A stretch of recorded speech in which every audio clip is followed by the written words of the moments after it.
بسم الله الرحمن الرحيم. لقد كان لكم في رسول الله أسوة حسنة.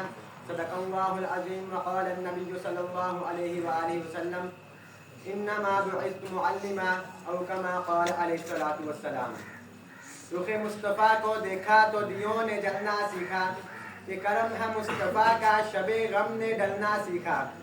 یہ زمین رکی ہوئی تھی یہ فلک تھما ہوا تھا. یہ زمین رکی ہوئی تھی یہ فلک تھما ہوا تھا. چلے جب میرے محمد تو جہاں نے چلنا سیکھا. میرے معزز اساتذہ کرام اور میرے ہم مکتب ساتھیوں، السلام علیکم ورحمۃ اللہ وبرکاتہ.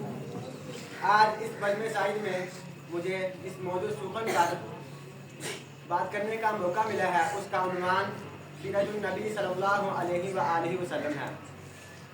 ویسے تو سیرت کا معنی لغت میں کسی کی کارکردگی یا کارناموں کا احاطہ کرنے کے آتے ہیں، لیکن آج تک کوئی مصنف، کوئی محدث، کوئی مؤرخ، کوئی مقرر ایسا پیدا نہیں ہوا جس نے ان حضرت صلی اللہ علیہ وآلہ وسلم کی سیرت کا احاطہ کیا ہو. چنانچہ میں وقت کی نزاکت کو مد نظر رکھتے ہوئے سیرت النبی صلی اللہ علیہ وآلہ وسلم کے چند پہلوؤں پر روشنی ڈالنا چاہوں گا. حاضرین گرامی، میرے آقا کی صورت حسین ہے، سیرت بہترین ہے، صورت میں جمال ہے، سیرت میں کمال ہے. میرے محبوب پیغمبر کی رسالت کا بات اتنا وسیع ہے کہ اماں صدیقہ پیغمبر کی رفیقہ، امت پہ شفیقہ ارشاد فرماتی ہے کانا خلقہ القرآن، کہ سارا قرآن میرے نبی کی سیرت ہے.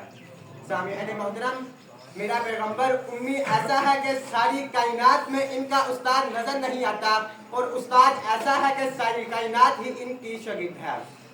یتیم ایسا ہے کہ نہ باپ نہ دادا سارے مکہ میں لاوارث نظر آتا ہے، اور وارث ایسا ہے کہ ساری امت لاوارث کا وارث ہی محمد ہے.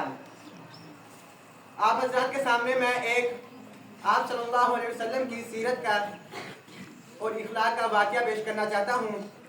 ایک دفعہ آپ صلی اللہ علیہ وسلم منبر پر تشریف فرما تھے، اور آپ صلی اللہ علیہ وسلم کے ساتھ صحابہ کرام بھی تھے. ایک یہودی آیا. یہودی اپنا قرضہ وصول کرنے آیا جو آپ صلی اللہ علیہ وآلہ وسلم نے یہودی سے لیا ہوا تھا.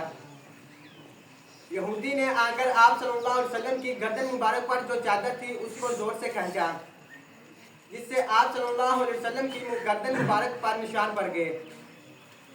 آپ صلی اللہ علیہ وسلم کے ساتھ حضرت عمر فاروق رضی اللہ تعالیٰ عنہ بھی تھے. وہ کھڑے ہوئے غصے سے، اور انہوں نے ارشاد فرمایا آپ حکم کیجئے ہم اس یہودی کی گردن تن سے جدا کر دیں. لیکن آپ صلی اللہ علیہ وسلم نے ارشاد فرمایا نہیں عمر، تجھے تو چاہیے تھا کہ تم مجھے کہتے کہ آپ کو قرض ادا کرنے میں اچھا رویہ اختیار کرنا چاہیے، اور اسے چاہیے تھا فلاں تجھے قرض مانگنے میں اچھا رویہ اور اچھے الفاظ اختیار کرنے چاہیے. تو آپ صلی اللہ علیہ وسلم کا یہ اخلاق دیکھ کر وہ یہودی بھی مسلمان ہو گیا.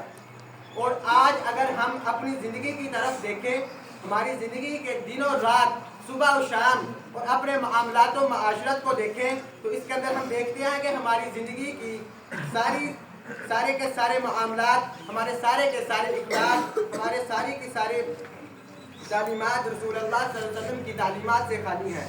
یہی وجہ ہے کہ آج ہم بلندیوں کے شہین ہونے کے باوجود رسول اللہ کی تعلیمات کو پیچھے چھوڑتے جا رہے ہیں. ہر طرف ہمارے لیے آج ذلت اور رسوائی چھائی ہوئی ہے. ہر طرف ہمارے اوپر پریشانیاں اور مسائل ہیں. اگر ہم ان سے چھٹکارا چاہتے ہیں تو آئیے میں آپ کو عملی طور پر رسول اللہ کی سیرت اپنانے کی ترغیب دیتا ہوں.